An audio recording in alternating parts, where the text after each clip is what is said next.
मैले मेरो श्रीमतीले यति धेरै माया गर्दा गर्दै अर्कैसँग पहिला गए।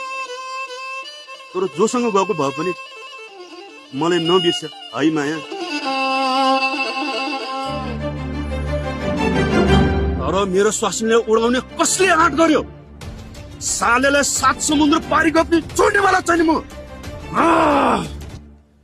दिदी भाइ भने होइन, आफैले कुटेर लखेटेको रहेछ। स्वास्नी कुटुवा। चुप!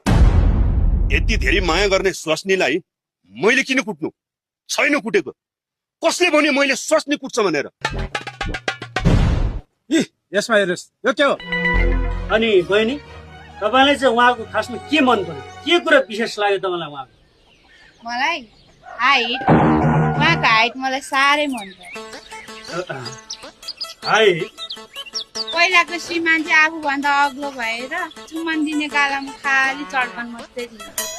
अब त उहाँले चाहेर पनि चड्कन दिन सक्नुहुन्छ।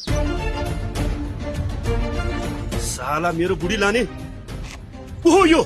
सिद्धिनीमा कहाँ छ त्यो? यतै हो हजुर, यतै हो।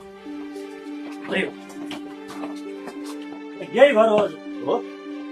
मङ्गले, ओ मङ्गले, ओ मङ्गले, बाहिर निस्किउ त। प्रतिमान दाइ, बिचरा मङ्गलेले सुहागरात त मनाउन पाएको छैन होला। कतै हामीले यो मान्छेलाई यहाँ मङ्गलेको घर देखाएर गल्ती त गरेन।